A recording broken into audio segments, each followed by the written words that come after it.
What were your next few projects in Hyderabad? We did the model house for Hindu projects, in fact, where we did about 40-50 homes in a single community. That was my turning this thing. In Dubai, the client is not interested in who is the boss. Yeah. They are more interested in dealing with the firm. Is that also a difference in culture? If he's comfortable with that project manager, that's it. And then is the delivery schedule ladder? Okay, these for 4 months for the drawings, then okay, say 2 years for the project. It's done. They're very happy, and it's a very systematic thing. How was that evolution from just a 26-year-old to where you are now? If you don't have that patience, or you don't know how to handle your clients, you cannot be a successful architect. First thing. When you look at Indian buildings, old buildings, the forts, the landmarks that are there built by the kings of the yore, we did mention the forts of Rajasthan, the temples of South India. Do you think that we Indians have it in our blood to come up with great buildings? And which of those buildings really impressed you? See, always we believe as an architect, there should be a purpose for any building. If you see any historical buildings, they had a purpose for it. Those days, architects are they used to call craftsmen. They are larger than us.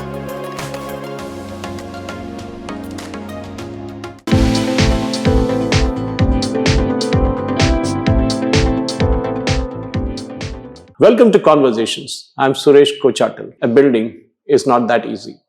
It starts with something very, very basic. Land and of course, the building itself and how it is built. Usually these are dream projects. And when we look at our old architectural building, beautiful forts, the Taj Mahal or the Birdeshwara temple, these are all made by classic architects. People who dreamed up and then made it a reality. Today I have with me one such gentleman who has done it and done it in style. Niroop Reddy, founder of NA Architects. Welcome to the show, sir. Okay. When I was hearing about your career as such, you started somewhere from Chittoor.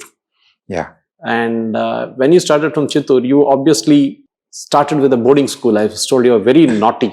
Yeah. And this is something I heard from a lot of people. In fact, I had interviewed Mr. Nageshwar Reddy of AIG. And he told me the same story, that he was so naughty that his parents put him in a boarding school as HPS and made sure that his discipline came to life after that.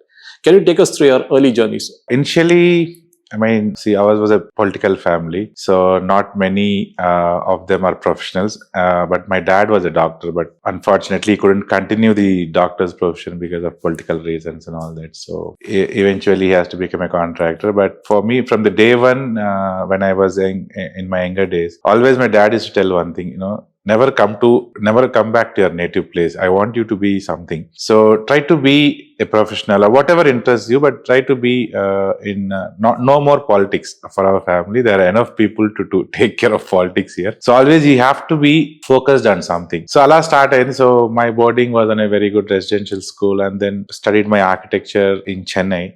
So architecture those days was actually, it was an accidental I joined because I got a free seat in computer science and electronics in Gulbarga and this thing. But eventually dad wanted me to stay in India. And most of the people who do computer science or electronics, they used to travel abroad for their and never come back. Future. They never come back. So me being only son and another sister I have. So he wanted me to stay back. So he did his research and said, okay, architects is a new course and probably they would stay back in India. So like that, it was an accidental, but I was good at sketching. I was good at creating things, or, always I used to envision something nice. Whenever I see a building, I used to admire them and whatever I could see in those days. So it started with that. And then even my architecture was not that serious for the first 3 years. As usual, being a kid from good family, so you tend to, actually enjoy a college life, see all the things because it will never come back again. Those days will never come back. And then only when 4th year, when I went for my practical training in Delhi, so that's where the spark, it all started for me being a serious architecture student, thinking about architecture. So that's where the training was very hard, and it is the most memorable moment and which changed my life actually. And it was very, very hard, very tough in fact. But I've learned a lot of things, and that's where it all started, and then being serious into my profession. Like when you said political family, I just want to add on that, in intermediate in St. Joseph, he was a wicket keeper for that matter. And obviously that political connections obviously would bring in that your father, the main thing that would come out is obviously is when you have political connections, everybody would attribute a success to that. Yeah. Saying this guy had some connections, so he got it done and he got this project. Yeah. But one of the first projects, of course, after doing your internship and you coming back, I read somewhere that you worked in a couple of places, but then you wanted to start something on your own. Yeah. And I think that's the time you got married and you wanted to earn something that you could have a good living. But the first project which you got technically was the CM's official residence of Dr. Y.S. Rajshekar Reddy. Can you tell us how that project happened? Actually, it was not my first project. I started my career in 2003 and I was 26. And then those days, there were very few architects in city and all the works used to go only to them. I mean, there were not many actors, but few actors, but they were doing good. So it was very tough for us to accommodate myself or break into this creative field. My first projects were one or two very good homes, actually very, very big homes, and that which had a landmark. And then from 2003 to 2004, I actually wanted to do CM's camp officer and resident because I saw in the news that because it was never before, so never a chief minister had an official residence before in the history of Andhra Pradesh. So it was the first time someone was doing that. Like it can be, it is for the future chief ministers of Andhra Pradesh. So I actually wanted to do that because it will remain in history, and that it being young, and that project would definitely give us more mileage. So I tried my chances with couple of my brother, my father and all, but it couldn't happen. Then fortunately one day I was with my friends and then someone from NCC called me saying, we heard about you are young and creative, so we want to do this project with you, but you have to give your concepts and sketches and we'll show the Honorable Chief Minister. It all depends. So it is not like already 5 or 6 people have given the concept. So we'll take a concept from you, and if Honorable Chief Minister likes, then you'll be awarded the project. I said, okay, that's a fair chance. I mean, to do that's a fair thing. So I sat for 1 week, left everything, and did about 6 to 7 concepts, different styles of things, and I submitted. And then one day I get a call that I'm selected for the architecture entity. So that's the changing point. I think somewhere along the way, initially when Nagarjuna Construction Company called you, it was to do the interiors of that place. And you agreed reluctantly. But then later on they realized that you are also an architect who could do it. And then they brought you in. I mean, how do you convince people? I mean, this happened throughout your career. If you see that in terms of convincing people, again, keep the politics part of it aside, that you are able to convince people with your design, saying that I can also do this job. How do you do, as a young rookie at 26 or 27, manage to do all this? It's true. Actually, they called me for interior design, but they had a void for architecture because whatever plans submitted before were not liked by the Honorable Chief Minister. So we had a chance. So I saw that gap, and then I said, I'm an architect too. Let me try my architecture plans. So we did. So it's all about, for me, I feel architecture is about, because I've decided my starting of my career, I don't want to have a particular kind of style or something for me, because those days, every architect had one style. So it's this architect, this architect, but I didn't want it to be in that groove, and basically keep changing myself, keep changing as it goes, and improve myself on, I want to do the best always, and I want to be the, like any solution, any kind of solution in architecture, at least my name should come up in the 1 or 2, like Niroop Reddy. So that was my motto and aim. And then convincing was always, I mean, it is not about convincing people. You can never convince your clients, but it is how you understand them. See, when a client comes to you, so you need to first understand him. That is very important. When they tell about their brief, you have to be very careful in understanding what are their needs, what is their lifestyle, what kind of project are they looking at. Then it becomes easy for me also. Otherwise, I keep giving concepts and the project never ends. So for us, it's more than convincing. It is understanding a client's requirement and acting on it, and my style. It's not that, okay, you come and tell me, I want this. It's not that, okay, it's and I need to correct you. If you're wrong in something, or if you say this is what I want, I need to correct you. I need to tell you this is not the way. okay, you want this, but we can do it another way also, which will be actually, which will be more futuristic. So after the official CM's return, we also saw Pragati Bhavan come up Yeah. and all that. But what were your next few projects in Hyderabad at that point in time? After camp office residence for Honorable Chief Minister, we did all the Sakshi, Okay. Sakshi Building. News Daily, all the thing.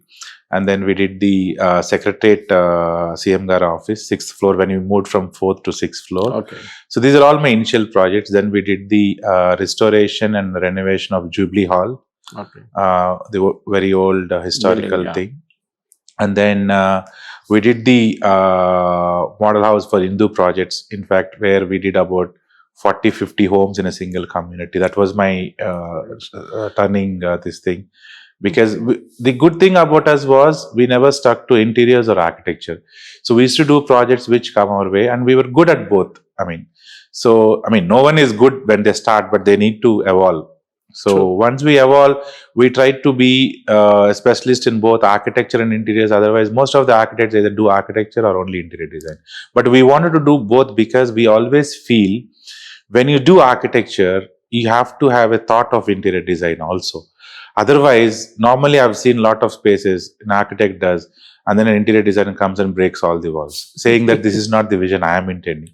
So being an architect and interior designer, doing both, it actually helps the client and makes his job also easier and makes our job also easier. Start to end, Yeah. the entire project. Yeah. In fact, somewhere along the way, there was also the impression that because you were connected to the political family, Yeah. that you are a person who keeps himself aloof, Yeah. away, Yeah. and doesn't really get into the mix of it. But you tried correcting that image a number of times. I remember reading about it. Yeah. You said that it is nothing of that sort. Just you're keeping your space there. Yeah. Would you like to just delve on that part of it? See, it was people's ideology. I mean, people whoever intervene with me, people, I'm very friendly, and they never forget me again. So they come back to me again. But it is, I don't know why it That was image. created or why it was in the society that I am not approachable, I am this, I am that, at a very young age. I mean, for me, it was very difficult to adapt to these conditions. But I used to always think, maybe 1-2 years I thought of this, but I thought, okay, maybe this is good for me. Let me live with it. So I cannot change what people are thinking. Because see, I'm not a politician, or I'm not another celebrity like to give an interview every day or alternate day to change my personality. That's true. I thought it's okay. I mean, people are thinking I know what I am, so I don't have to really bother. I was still getting good clients. I was still getting good projects. I was always busy till now. In my life, I never had the scarcity of projects. I was always loaded, in fact. So I thought, okay, when I'm getting projects, when I'm doing good work, and my work should reflect. I mean, this is not Sure. okay. If I'm that personality, or if people think that I am so egoistic, I will not get projects. I'm still getting my projects. Maybe, okay, some circles or some people think about it, and that's not my personal. I don't actually work. I actually thought, but I couldn't change the people's thinking. So I'm being myself. Somewhere along the way, you also felt that you need to move out of Hyderabad. Yeah. I read that also. Yeah. That Hyderabad, maybe you were feeling uncomfortable with the local politics and other Yeah. things. Yeah. Every success of you, Yeah. again, as I said before, would be attributed to your political Yeah. connection.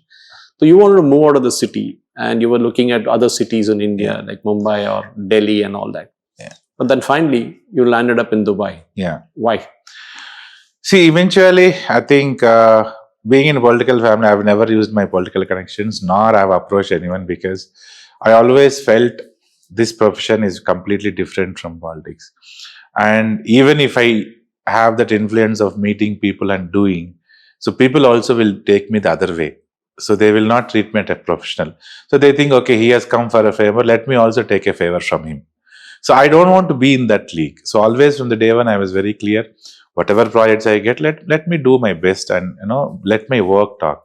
People see, he was a good administrator, and he never let anyone give that chance for corruption. But obviously, like history flows, so people think when you're in a CM family, so people make money, you do this, you do that. So I had that on my impact on my profession, where people started, the first time in my life, I just saw a small dip in projects, or people talking like, okay, maybe Niroop is not interested in doing this. This is a small thing for him now. He has grown big.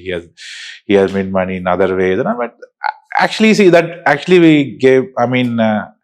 I was actually depressed a little bit because I've never into those things, and then it was architecture was the only thing I wanted to do in my life, and I want to make myself like recognize me like Niroop Reddy. I do this now, and a lot of people even recognize me only as Niroop Reddy, not as any other political family. And then why Dubai was not always, I don't know, from my first travel outside India was Dubai. Okay. And every passport now, I have about 7 passports finished now. So the first stamp in every passport was Dubai.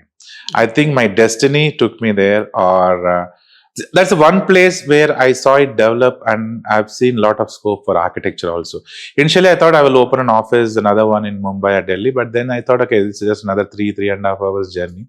Why can't I explore myself and compete with the international architects who have been doing very well? So that was my aim. And as a architectural thing, every one of us know Dubai has been doing very well in creative buildings, and so I thought I'll definitely have one day a good platform to explore and do good buildings, and that's what I want my work to be seen by the world, not only Hyderabad. But Dubai would have been a different cup of tea compared to, say, working in India. Yeah. In terms of course, recently I traveled there and I saw that way the buildings were coming up. It's more of a non-oil Emirates. Yeah. One part of it, at least, Dubai doesn't have oil at all. But it basically is attracting people like a magnet because it's more of a business place today. It's more European than being an Islamic nation also. Yeah. But in terms of when you're competing with the big boys of architecture in Dubai, you're not with the locals anymore. How was it working there? So we always, as an architect, as I said initially also, I always want to learn, want to do more. So it is all about, see, another thing as an architect, always you have to do is travel the world, explore new places. So I feel architecture is all about culture. Okay, first you should know the culture to do any project in any kind of. But Dubai, as you said, is not particularly culture oriented. It's a mixed cultures of, you have all over the world people coming and living there. So it's actually a rich culture where you can learn a lot of things. And then when we look up to architects, so we always, when we were young, or we used to look up architects who were working in Dubai or who made tallest towers and all. So as an architect, as being an ambitious architect, I always want to compete with them and be, do a good building sometimes. So Dubai was actually, to say it was more easier than India, because everything is a very systematic thing. Sure. So it's, from approvals to your construction, everything is a very systematic thing. You just need to adapt yourself into those systems because you have never had such system back home. So we need to adopt there and then start things. And then when you see so many good buildings, when you see so many big architects performing, you obviously want to compete with them and make a good building.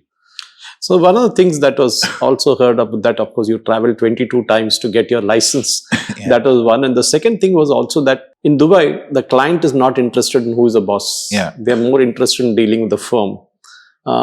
Is that also a difference in culture? No, for them, end of the day, delivery. See, okay, this is my project schedule. I want to finish this project schedule. So they're only worried about who is in charge of the project. So they're not actually worried about who is heading the office, who is heading the firm. So whether I talk to him, for them is okay. I, as an architect, I as a head, give him one project manager. So if he's comfortable with that project manager, that's it. And then is the delivery schedule added? Okay, these 4 months for the drawings. Then okay, say 2 years for the project. It's done. They're very happy, and it's a very systematic thing. And definitely, okay, they do interact with the boss and all, but it's not that they don't want to intervene every day. So they're happy with a thing. And then getting a license, because as I said, I just went out of Zid to Dubai, without doing my homework. So I just wanted to open an office. I want an open office. So that's why I had to do my homework. And those days we need to have a sponsor for the architectural firms, and very few people were available, because the sponsors for architectural firms should be an engineer himself and had a minimum experience of 7-8 years. So there are not many people in Dubai. So I had to travel. But yeah, I wanted to do that. Despite it's not doing well in the initial years, it's doing well now, very well. So I waited. I had that patience. So yeah. Staying power is important. Yes. I mean, always I've seen in Dubai, no one has seen success very early. So always any firm, I've done a lot of, I've seen a lot of firms. It can be builder, can be any this True. thing. So they need time there. So normally, at least they take 8 to 10 years, and then when success comes, it comes big. Now, coming back to architecture as a subject, Yeah. Unlike, as you said, the glamour subjects of engineering, where a lot of people go abroad, and usually from Telugu speaking states, the first thing is you jump to US to do your masters. But in terms of architecture per se, as a defining project, when initial stages you said very clearly that you didn't want to be an architect, but you want your father's pressure is what brought you in. Yeah. But along the way, you seem to be enjoying that journey of, giving people what they want, the dream they're realizing. And along the way, you also get into a lot of concepts like Vastu and other stuff and all that gets into the entire Indian psyche. How was that evolution from just a 26-year-old to where you are now? For me, see, as you said, I'm enjoying, because it's not about I enjoy my profession. Definitely, because I've seen success at an young age. Definitely, I would like to enjoy it more. I mean, that gives you a lot of boost. So definitely, for any youngster, when you have success at a very young age, there are two things. One, keep calm, be grounded, and continue doing good things and enjoy the success. Or you always are loud and then you get drowned. So, but I had the first principle that be grounded, doing my work and doing more projects. So, fortunately, my first project or first 3-4 projects, all were big and all of them came out very nice. So that gives you a lot of confidence in continuing your architectural journey also. And yeah, initially Vastu was a subject which we were never taught in college days. But to survive in Andhra Pradesh, now Telangana, of course, and I think now we have Vastu in Dubai also, some of the parts. So we need to, I adopted, because my first project was in Kakinada, and there I learned my Vastu in the first project itself. Okay. So I was dealing with 2-3 Vastu Shastri Pandits, and then of course I learned it thoroughly, because I knew this is going to be the future. So I need to know Vastu to do, to make my life easier. And then even for clients also, because when I design with Vastu and my creativity, I think the job is done. So I had to inherit that, and then I learned Vastu in the first part, because those parts, especially in Kakinada and those parts, it's very, people used to follow it from a long time, and so I learned it very easily, and yeah. Hyderabad has evolved over a period of time. When you were a young architect, obviously the focus would have been Dubai, because you've seen those vertical high rises there. Hyderabad didn't have many of them. Yeah. But over the years, Hyderabad today has evolved into, if you drive around, say, from the airport to Gachibowli and cross and come in towards the high-tech city, you would see those same glitzy buildings that you would possibly see in Dubai. Yeah. You also realize that there is a change now in terms of being just a pure vanilla architect to also get into real estate. Yeah. When did that realization come, and why did it come? I've been in this profession for almost 22 years now. I always wanted to do a project which would actually, it's more sustainable project with luxury. See, our basic principle of any architects is luxury with sustainability, because the future is sustainability. True. So, and then we wanted to do a project, a villa project or some project which would actually at least have a little shift from the regular real estate, what is there in Hyderabad. So being an architect, I can always do that. But as a builder, it's not only architecture and land. You need other things. You need marketing, you need finances and all that. So I've been once I started doing all the real estate projects and interacting with developers and all. Okay, I had the knowledge of how to evolve as a builder. But even today, it is not my first priority. My first priority is architecture and interior. Still, we're doing a lot of projects, but one project we had to move, and then maybe in future we may do more because but it is not our primary focus. But definitely, we will do more projects which would actually give a good wellness to the Hyderabad residents. Apart from Dubai, which other city across the world has kind of impressed you with their construction or techniques or even the skylines? Which other city? Miami, Hong Kong, Shenzhen, and then to an extent Bangkok, and then Shanghai. Yeah. In terms of Singapore also. Singapore has yes, more right. of my personal taste because most of the Singapore buildings are very well connected to nature. It can be a tower, it can be a home. So they have a lot of nature implemented into their buildings, Sure. which is my personal choice also. You've traveled around the world and you would obviously learn that when you look at Indian buildings, old buildings, at forts, the landmarks that are there built by the kings of the yore. We did mention the forts of Rajasthan, the temples of South India.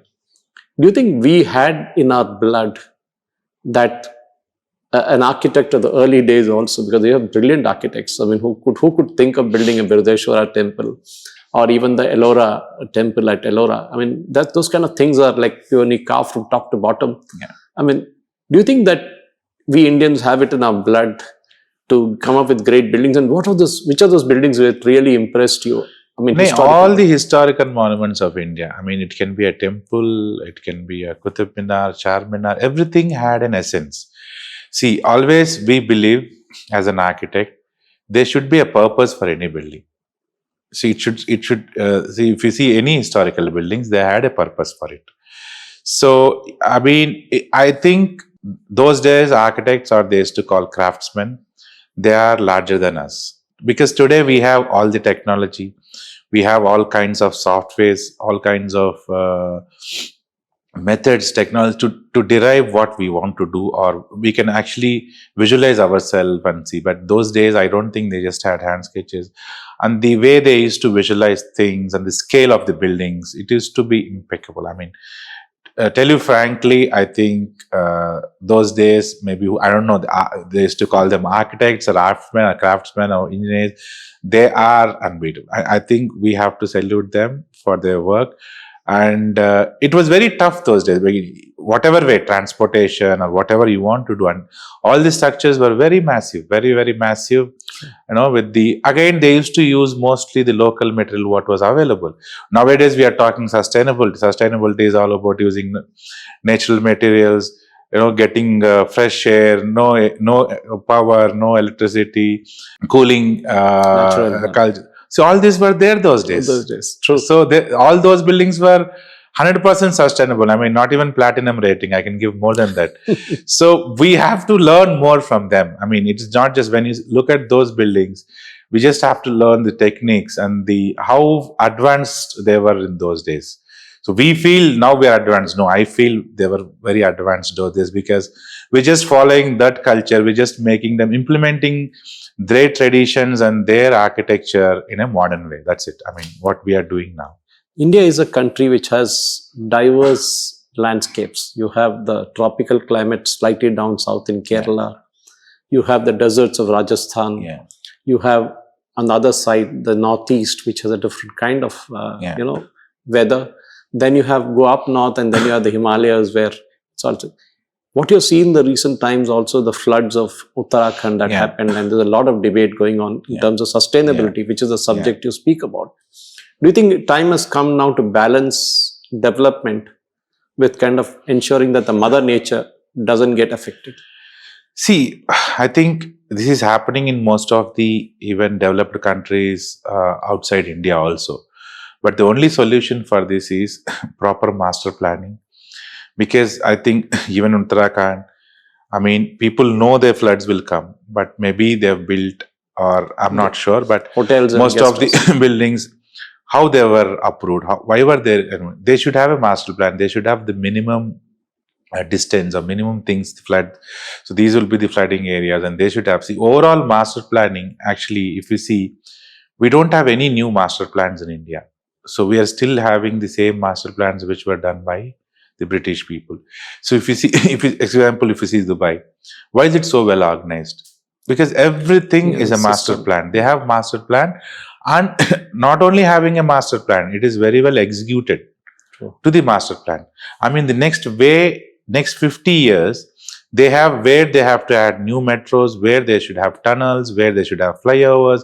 So all the city was developed. Okay, I can understand it's a small city, so you have, I mean, you have a lot of scope, and it's a new city, so you can always have, India is a very big country, but still, if we want to develop, the only way, do a proper master planning, at least from now. Identify the rivers, identify the flooding areas. It's not only these two things. There are other natural calamities which may come. So we need to identify. Then the biggest thing I see in future is scarcity of water. That's drinking water, or even our regular water. So we need to actually plan. And even our city today, Hyderabad, doesn't have the required water, doesn't have the required sewage treatment plants, doesn't have the proper drainage. The city is expanding everywhere. City is expanding. A lot of high-rise buildings are coming. There is no control on FSI. But how do we control the basic amenities what we require? The flooding that you're seeing now. Flooding, yeah. See, these are all depends on. It doesn't. We cannot do this in one day. It has to keep on evolving. It has to evolve, and our administration has to take care of this. Do a proper master planning at least now, and see that if we compare our nation with the European nations or other nations, what I think we are lacking is about urban infrastructure and urban parks, or urban spaces where people can spend together. That's true. See, when you go to any European thing, even you opposite your hotel or everywhere, every community has some public space which is actually used. Missing. And so we don't have those kind of public space. The only public spaces we talk about are parks, but those are also not actual public spaces. That we need to, as in India, we are advanced in all the technologies now. So even if I talk about buildings, architecture, interior design, we are very well advanced than any of the European or US or wherever. But what we lacking is urban planning and your underground systems, sewage, electrical systems, cabling systems. And then the most important thing is your urban spaces for people. So that is where how you develop the culture, how you develop a community for the city, for any city. Wonderful. In fact, as we close this conversation, I wish you could go on, but we have a deadline to meet. Yeah. What would be your advice to young architects who want to do architecture? What would your advice be to them? Is it a field that will sustain large number of potential architects, or should there be like what CA does, the Institute of Chartered Accountants does, is pass a limited number of students so that there is a demand in the market is met by the supply and demand gap? I think the architecture students, when we started, were very less. In 2010 to 20, I think before COVID, there were a lot of architectural colleges, but I've seen a lot of colleges closing down. This is all because architecture is not one profession where you can just come out of your college and be a successful person. You need to have patience. I always say, more than creativity in my profession, patience and your well-being with the clients is very important. How big, how creative you are. If you don't have that patience, or you don't know how to handle your clients, you cannot be a successful architect. First thing. Second thing, mentorships are missing. So the architects, the budding architects should have some mentor. So nowadays, what has happened? I've seen a lot of trainees in my office. They don't want to work more than 6 months. So 6 months they want to be with me, 6 months with another architect. So how do they get the mentorship? Yeah. So only when you are with an architect for at least 2 years, at least I can mentor someone, or I can teach him what he wants. When you want to change every 6 months and you want to see different architects, because they're over ambitious. People feel they want to learn everything in 2 years what we have learned in 10 years. Still I learn. Still I listen to people. Every day, even if someone talks, even a small junior architect or even my carpenter talks today in front of me, or my contractor, I listen. Maybe he's wrong, but I don't comment. I listen because I think maybe I can learn something. And I feel architecture is all about learning process, and you learn till you are end of your life. So you keep on learning, because this is a subject where it has no ending, because you keep learning. It's a very practical thing you need to learn. And mainly another for architects is one being patience enough in practice also, because they do for 2-3 years, they think, no, this is not well paid, we are not well paid, we are not doing success, so I want to shift. So I see a lot of architecture students shifting professions also. Even in my own class way back, I passed out in 99. So I think we were about 24 students. So I think about only 7 or 8 of them are practicing. The rest of them are into different fields. So this is happening quite in architecture, because a lot of people come saying that it's a very good, I want to study, but once they study and realize, they're not having that patience to be into this profession. To be successful. This needs a lot of patience. Thank you very much, Ms. Niroop Reddy, for speaking to us at HyBiz. And I'm sure a lot of wannabe architects would learn the lessons of staying power. Yeah. In learning, it's not a 100 meters dash, it's a marathon that you need to run. It's a big marathon to run. It's not, people see, still a lot of people say, okay, what architects, what work do you have? You just have to, you just use your brain, or you just sketch something and you get, no. It's not about that. It is not only about sketching. It is about turning my dreams into reality, or your dreams into reality. It is not an easy thing. If it happens just sketching, okay, I can do 10 buildings a day. So yeah, people need to understand and really understand what as an architect is. I think of late we are getting our recognition, and I feel happy for all the architects. Wonderful, wonderful. Thank you very much for speaking to HyBiz. Ladies and gentlemen, that was Niroop Reddy, founder of NA Architects, who talked about his life's journey from a small village to where he is right now, into cities like Dubai and other places. The journey has not been easy. There have been a lot of lessons learned along the way. And I'm sure young architects or young wannabe architects who are watching this particular interview will realize there's a thing called staying power. There's a thing called having lots of patience and waiting for success to happen. There are no shortcuts in life. Thank you for watching. Jai Hind.